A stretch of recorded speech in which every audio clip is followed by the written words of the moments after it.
नमस्कार दोस्तों। महत्वपूर्ण चर्चा आने वाले पितृपक्ष के ऊपर। पितृपक्ष क्या है और इसको किस प्रकार से हिंदू सनातन धर्म पद्धति के अनुसार कैसे मनाया जाता है एवं अपने उन पितरों को जो वर्तमान में हमारे बीच में मौजूद नहीं है लेकिन समय समय पे अपना आशीर्वाद हमारे ऊपर बनाए रखते हैं, उनको किस प्रकार से हम अपनी श्रद्धा भाव प्रदान करते हैं। श्राद्ध को ही श्रद्धा शब्द से उत्पत्ति मानी गई है, अर्थात जो पूजनीय है या जिनके लिए श्रद्धा रखी जा रही है उनकी जो वर्तमान में नहीं है उनके लिए जो हम श्रद्धा प्रकट कर रहे हैं वो श्राद्ध है।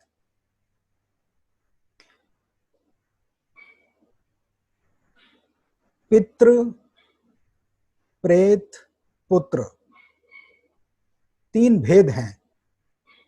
इन शब्दों में आपस में एक प्रकार से सुनने में एक आवृत्ति महसूस होती है, लेकिन इनमें एक संबंध भी है। पितृ कृपा से पुत्र प्राप्ति होती है, पुत्र अर्थात संतान। यहाँ लिंग भेद से कोई अंतर नहीं समझना चाहिए, संतान संतान है। और जो पितृ अपनी गति या अपना जो समय है वो ठीक प्रकार से पूरा ना करके अवांछनीय तरीके से, या ये कहें हमारी उम्मीद जिस प्रकार से थी उस प्रकार से उनके संस्कार पूरे ना हो पाए हों, तो वो प्रेत योनि में चले जाते हैं। प्रेत योनि के कारण से पितृ श्राप देते हैं, पितृ योनि के कारण से पितृ आशीर्वाद देते हैं। जब पितृ प्रसन्न है तो घर में तमाम तरह की खुशियां निरंतर बनी रहती हैं। कैसे समझे? पितरों का जो नक्षत्र है वो है मघा, और मघा राजा का सिंहासन बोला है। तो इसका अर्थ ये हुआ कि जो मघा नक्षत्र के स्वामी पितृ हैं, तो पितरों की कृपा से ही इस संसार के अंदर तमाम भौतिक सुख साधन हमें प्राप्त होते हैं पितरों की कृपा से। जब सूर्य सिंह राशि के अंदर मघा नक्षत्र के अंदर प्रवेश करते हैं और उस मघा नक्षत्र को व्यतीत करते हुए पूर्व फाल्गुनी और अपने नक्षत्र के अंदर जाके पहुंचते हैं, तब पितृपक्ष का आरंभ होता है। विशेषतः ध्यान रखना चाहिए, जब सूर्य जैसे ही मघा नक्षत्र अर्थात सिंह राशि के अंदर आएंगे, सिंह राशि ही काल पुरुष की 5वीं राशि है, जहां से पितृ ही देखे जाते हैं और पुत्र ही देखा जाता है। आपस में ज्योतिष का ताना बाना, ज्योतिष का गूढ़ संबंध किस प्रकार से हम लोगों तक बना हुआ है, कण कण में बसा हुआ है, इसको समझ लेना बहुत ही आवश्यक है। इस साल यहाँ ज्योतिष की तो चर्चा हम नहीं कर रहे हैं, यहाँ तो हम पितृ पक्ष की चर्चा कर रहे हैं, श्राद्ध पक्ष की चर्चा कर रहे हैं। इस साल वैसे तो ये 2020 है, यहाँ कुछ भी घटित हो सकता है। क्यों? ऐसा भी इस बार देखा गया है कि मूलतः जैसे ही पितृपक्ष पूर्ण होता है उसी दिन से नवरात्रि का आगमन हो जाता है, किंतु इस बार मल मास होने के कारण से, या ये कहें चतुर्मास भी बोलते हैं, बहुत सारे अन्य प्रकार से इसके वर्णित है, तो उसके कारण से इस बार नवरात्रि लगभग 1 महीना आगे जाके आरंभ होंगे। श्राद्ध तो पूर्ण हो जाएंगे, लेकिन नवरात्रि आरंभ होने में पूरा 1 माह का समय लग जाएगा। ये 2020 है, यहाँ सब कुछ संभव है। 2020 एक खेल का, एक विशेष प्रकार के खेल का, क्रीड़ा का एक नाम है जिसके अंदर बहुत ही अनिश्चितताएं बनी रहती हैं, और एक खिलाड़ी दूसरे खिलाड़ी के साथ इतनी प्रतिस्पर्धात्मक उसमें रहता है, स्पर्धा में, कि कुछ भी हो सकता है। तो ये 2020 ही है, इसके अंदर कुछ भी हो सकता है। खैर, दोबारा से अपने मूल विषय के ऊपर आते हैं। गंभीरता को हल्का करने के लिए बीच में आप लोगों से बात करना भी अति आवश्यक है। अश्विन मास के कृष्ण पक्ष के अंदर, जैसा कि हमेशा से ही होता है, अश्विन मास के कृष्ण पक्ष का आरंभ जैसे ही होता है वैसे ही श्राद्ध या पितृ पक्ष का आरंभ हो जाता है। शास्त्र क्या कहता है? जो कृष्ण पक्ष है वो पितरों का ही पक्ष होता है, वो उनका दिन है।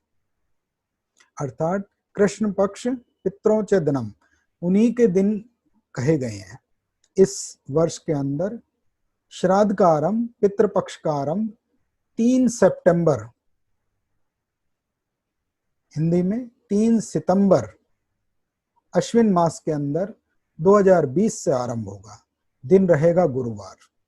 इस दिन प्रथम श्राद्ध आरंभ हो जाएगा। जिन लोगों के घर में पूर्वज प्रथम तिथि के ऊपर चल बसे नहीं रहे, निधन हुआ, उन लोगों को इस प्रथम तिथि के ऊपर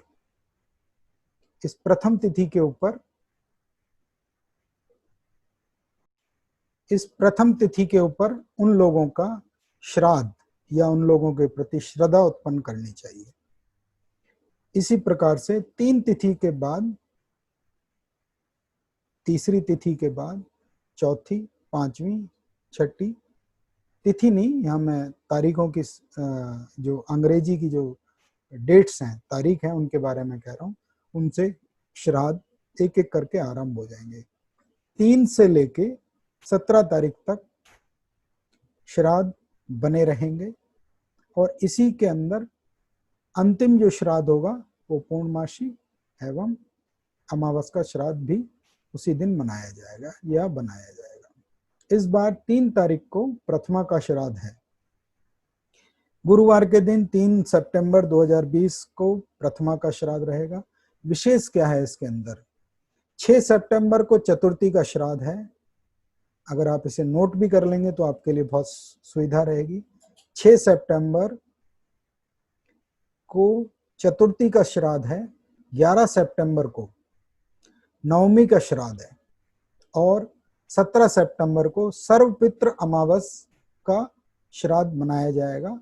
और इससे एक दिन पहले अर्थात 16 को चतुर्दशी का श्राद्ध मनाया जाता है। ये 4 श्राद्ध मैंने विशेषता क्यों बताए? क्योंकि जो 6 सितंबर को चतुर्थी का श्राद्ध है, चतुर्थी के श्राद्ध के अंदर उन लोगों का श्राद्ध विशेषता मनाया जाता है जो लोग अनजाने में किसी प्राण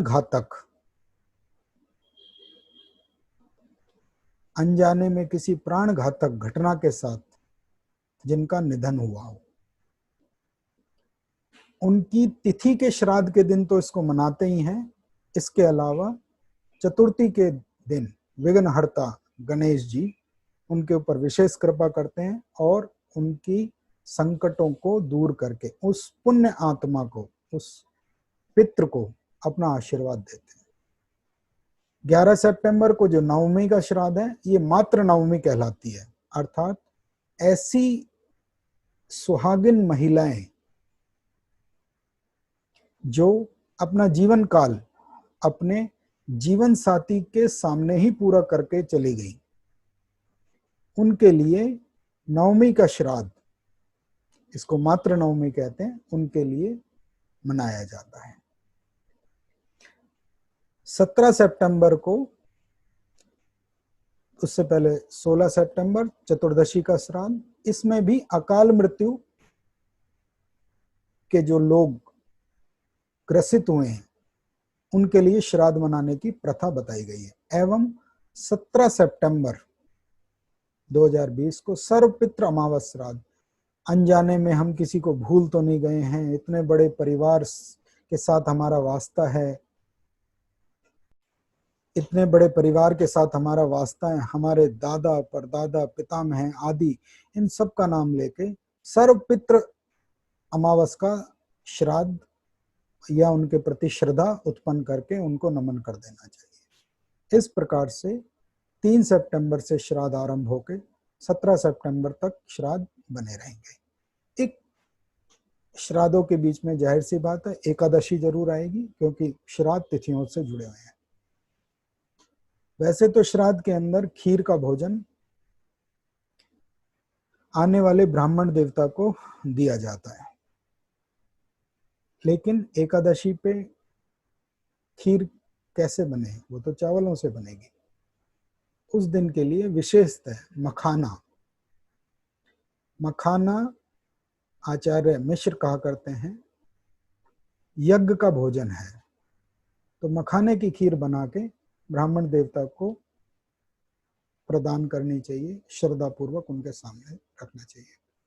क्योंकि इस समय संक्रमण काल भी है, ब्राह्मण व्यक्ति विशेष भी आपके आवास पे आते हैं तो बहुत अच्छी बात है, अगर वो नहीं आ पा रहे हैं, अपनी असमर्थता दिखा रहे हैं, तो आप भी उनको ज्यादा बाधित ना करें और उनके प्रति जो आपसे बन सकता है उनके निवास स्थान पे या उनके पूजा स्थान पे भिजवाने की चेष्टा करेंगे तो अत्यधिक आवश्यक रहेगा। आप भी सुरक्षित रहेंगे, वो स्वयं भी सुरक्षित रहेंगे। समाज एक दूसरे की भलाई के लिए बना हुआ है, इसमें किसी भी प्रकार से ऐसा ना हो कि कोई व्यक्ति हमारे द्वारा संक्रमित हो जाए या किसी व्यक्ति के द्वारा हम संक्रमित हो जाएं। जैसा कि आप सब जानते हैं आपदा काल चल रहा है, लेकिन ईश्वर ने चाहा तो ये सितंबर के अंत होने से पहले ही इस वायरस का भी धीरे धीरे अंत होना शुरू हो जाना चाहिए, ऐसा ज्योतिषीय गणनाएं कहती हैं। आगे तो ईश्वर की कृपा है, इस बार की भविष्यवाणियां तो सब उथल पुथल हो चुकी हैं। खैर, हम तो भविष्यवाणी करते नहीं और हम तो केवल आप लोगों के साथ जो ज्ञान की बात है वो साझा कर रहे हैं। श्राद्ध पक्ष का मैंने आपको पूरा बताया, 3 सितंबर से आरंभ होके 17 सितंबर को पूर्ण होंगे। इसमें 6 सितंबर, 11 सितंबर, 16 और 17 सितंबर को विशेष श्राद्ध रहेंगे, उनके कारण मैंने आपको बताए। श्राद्ध के अंदर ब्राह्मण देवता को जो आपके यहाँ अगर आ सकते हैं अच्छी बात है, तो उनको बैठा के नमन करके श्रद्धा पूर्वक भोजन कराना चाहिए। श्राद्ध के अंदर विशेषतः एक चीज का ध्यान रखा जाता है कि भोजन के लिए जो ब्राह्मण देवता हैं उनसे इशारों से पूछा जाता है या फिर उनके सामने प्रस्तुत करके पूछा जाता है कि आप एक पूरी और ले लीजिए। उसमें बोला नहीं जाता, क्योंकि ये मूक एक प्रकार से, अगर उनको आवश्यकता होगी तो एक पूरी आप उनके उसमें रख दीजिए। इसी प्रकार से खीर का डोंगा लेके जाइए, सब्जी लेके जाइए और उसमें उनको। दूसरी बात, ब्राह्मण देवता को जब वो आपके यहाँ भोजन पूर्ण करते हैं तो उनको छोड़ने के लिए केवल अपने दरवाजे तक सीमित रहना चाहिए, उनको दूर तक छोड़ के नहीं आना चाहिए। इससे पितृ निरादर कहा जाता है। श्रद्धा पूर्वक जो यथासंभव यथाशक्ति बन सकता है उनको प्रदान कीजिए, जिससे कि आपके ऊपर, आपके परिवार के ऊपर पितरों की कृपा बनी रहे। और ये इससे बेहतरीन प्रयोग पितृदोष का भी नहीं हो सकता। इस बार की अमावस्या पे पितृदोष के लिए 5 वस्तुओं का विशेष दान।